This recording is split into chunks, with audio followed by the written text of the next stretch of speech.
ആക്രമിക്കുകയാണ് എന്നെ. എൻ്റെ ഒരു അനുഭവം വെച്ചിട്ട് ഞാൻ ഇന്ത്യൻ പ്രധാനമന്ത്രിക്ക് ഫോട്ടോ കൊടുത്തിട്ടുണ്ടായിരുന്നു. അന്ന് തൊട്ടിട്ട് എൻ്റെ കഷ്ടകാലം തുടങ്ങിയെന്ന് പറയാം. പിന്നീട് സത്യം പറയാലോ, ഈ BJP-ക്കാരും RSS-കാരും തന്നെ അതിൽ എന്നെ ജീവിക്കാൻ സമ്മതിച്ചിട്ടില്ല എന്ന് തന്നെ ഞാൻ പറയാം. കുറേ BJP-യിലും RSS-ലും ഒക്കെ ഉള്ള ആൾക്കാർ നിരന്തരം എന്നെക്കുറിച്ച് വീഡിയോസ് ഇട്ടിട്ട് ചെയ്യാത്ത തെറ്റിന് പൈ ഇങ്ങനെ ചാരിക്കൊണ്ടിരിക്കുക. അപ്പം ഞാൻ പറഞ്ഞല്ലോ,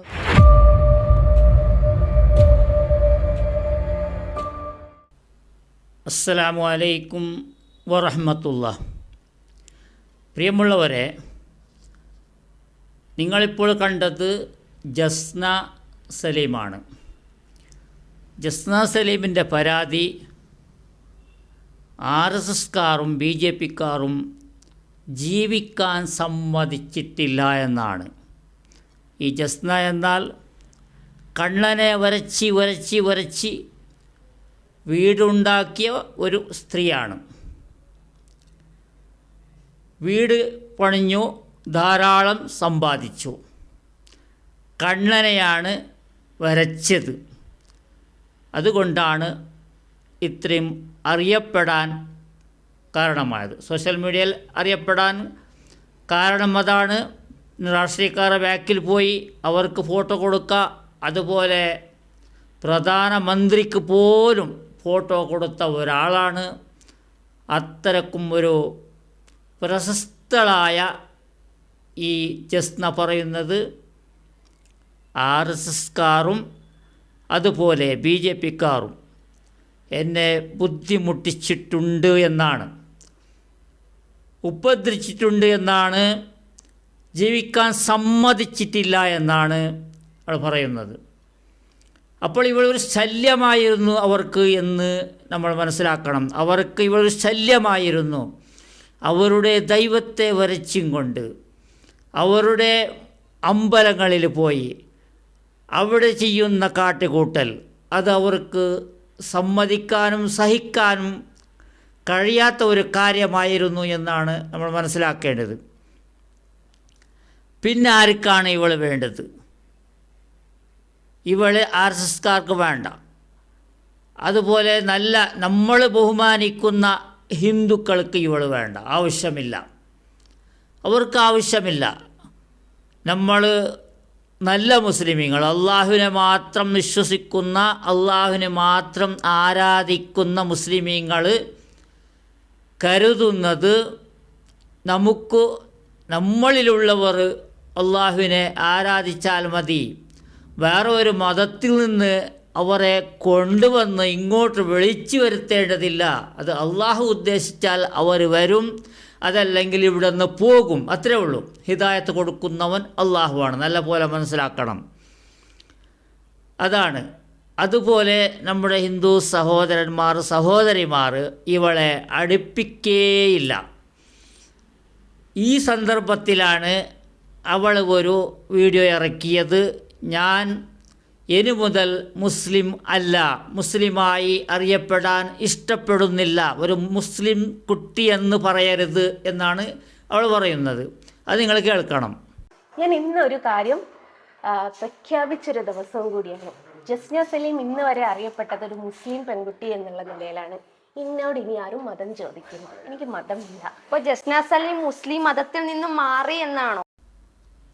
ബഹുമാനമുള്ളവരെ, ഇവള് കണ്ണനെ വരച്ച് കണ്ണൻ്റെ കൃപ കൊണ്ട് ഇവൾക്ക് ഉണ്ടായ വീട്, ഒരുപാട് സമ്പാദ്യം, ഒരുപാട് പ്രശസ്തം, അതുകൊണ്ട് അവൾക്ക് ഇസ്ലാമിൽ നിൽക്കാൻ, മുസ്ലിമായി പരിചയപ്പെടാൻ പോലും ഇഷ്ടമില്ലാത്ത ഒരു അവസ്ഥ ഉണ്ടായി. അത് നല്ല ഒരു കാര്യമാണ്. ഇപ്പോഴാണ് അവൾ ഒരു മനുഷ്യളായത് എന്നാണ് എനിക്ക് പറയാനുള്ളത്. അതുപോലെ നിങ്ങളുടെ അഭിപ്രായം അത് തന്നെ ആയിരിക്കും. മനുഷ്യൾ എന്ന് പറഞ്ഞാൽ, ഒരു മാനവ എന്ന് പറഞ്ഞാൽ ഏതെങ്കിലും ഒരു ഭാഗത്ത് ഉറച്ചു നിൽക്കണം. ഏതെങ്കിലും ഒരു മതത്തിൽ, അതല്ലെങ്കിൽ ഇല്ലാതെ ഏതെങ്കിലും ഒരു സ്റ്റെപ്പ് അവൾക്ക് വേണം. ഒറ്റേ ഒരു സ്ഥിതിയാണ് വേണ്ടത്. ഒന്നെങ്കിലോ മുസ്ലിമായി, അതല്ലെങ്കിൽ ഹിന്ദു മതത്തോടടുത്ത്, അതല്ലെങ്കിൽ ഇതര ഏതെങ്കിലും ഒരു മതം, അതല്ലെങ്കിൽ മതമില്ലാത്ത നിരീശ്വരവാദി പോലെ, അതുപോലെ അല്ലെങ്കിൽ യുക്തിവാദിയായി ഏതെങ്കിലും ഒരു നിലപാടെടുക്കണമെന്നല്ലാതെ മുസ്ലിം ഒരു പെൺകുട്ടി കൃഷ്ണനെ കണ്ണനെ വരച്ചും കൊണ്ട് അവരുടെ നടയിൽ പോയി അവിടെ കാട്ടിക്കൂട്ടലും ഇതെല്ലാം ചെയ്യരുത്, ചെയ്യാൻ പാടില്ലാത്തതാണ്. അതുകൊണ്ടാണ് അവിടെ RSSകാരും BJPക്കാരും അവളെ ഉപദ്രവിച്ചത് എന്നാണ് മനസ്സിലാകുന്നത്. അതുപോലെ ആരും സഹിച്ചിട്ടില്ല. നല്ല ഹിന്ദുക്കളായ നമ്മുടെ സഹോദരന്മാർ സഹോദരിമാർ ഇവളെ അംഗീകരിച്ചിട്ടില്ല. ഇപ്പോൾ അവൾ പുറത്തായത് എനിക്ക് ഇസ്ലാം മതത്തോട് താല്പര്യമില്ല, എനിക്ക് ഇസ്ലാം കുട്ടിയെന്ന് മുസ്ലിം കുട്ടിയെന്ന് പറയുന്നതും ഇഷ്ടമല്ല, ഞാനൊരു വെറും ഒരു പെൺകുട്ടി എന്ന് വിളിച്ചാൽ മതി എന്നാണ് ഈ സ്ത്രീ പറയുന്നത്. കുട്ടിയല്ല, സ്ത്രീയാണ്. അപ്പോഴും ഇസ്ലാമിന് വേണ്ട ആവശ്യമില്ല എന്ന് എന്നേ മുസ്ലിമീങ്ങളായ നല്ലവരായ മുസ്ലിമീങ്ങൾ ഇവിടെ തീരുമാനിച്ചതാണ്.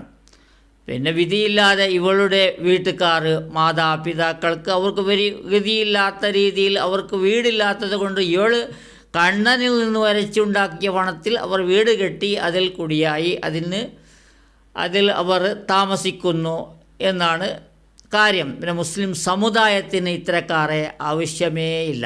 ഏതെങ്കിലും ഒരു ഭാഗത്ത് ഉറച്ചു നിൽക്കുന്നവർക്ക് ഏതാണെങ്കിലും, മുസ്ലിം ആകട്ടെ, ഹിന്ദു ആകട്ടെ, ക്രിസ്ത്യനാകട്ടെ, ഏതാണെങ്കിലും അവർക്ക് എവിടെ ഉണ്ടെങ്കിലും മുസ്ലിമീങ്ങൾ അംഗീകരിക്കുന്നു, മുസ്ലിമീങ്ങൾ വില വെക്കുന്നു എന്നാണ് എനിക്ക് പറയാനുള്ളത്. ബഹുമാനിക്കുന്നു.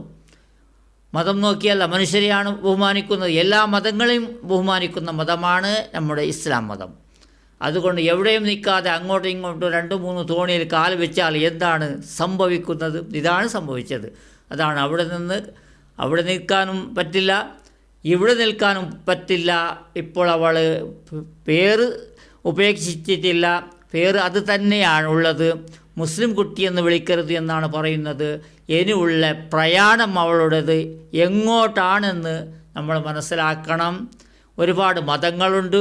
ഏതെങ്കിലും ഒരു ഭാഗത്ത് അവൾക്ക് വരക്കാൻ കിട്ടുന്ന ഏതെങ്കിലും ഒരു സംഭവമുണ്ടെങ്കിൽ അങ്ങോട്ടാണ് പ്രയാണം അവളുടേത്, അങ്ങോട്ടാണ് അവളുടെ യാത്ര എന്നാണ് നമ്മൾ മനസ്സിലാക്കുന്നത്. പിന്നെ ഇവിടുത്തെ ശല്യവും അതുപോലെ ഹിന്ദു സമുദായത്തിനുള്ള ശല്യവും നീങ്ങി എന്നാണ് മനസ്സിലാക്കേണ്ടത്. ഇനി അങ്ങോട്ട് തിരിയാതെ ഏതെങ്കിലും ഒരു ഭാഗത്ത് നിൽക്കാൻ ഇനിയെങ്കിലും പഠിച്ചാൽ മതിയെന്നാണ് നമുക്ക് പറയാനുള്ളത്. ഇൻഷാ അല്ലാഹ്. അസ്സലാമു അലൈക്കും വറഹ്മത്തുള്ളാഹി.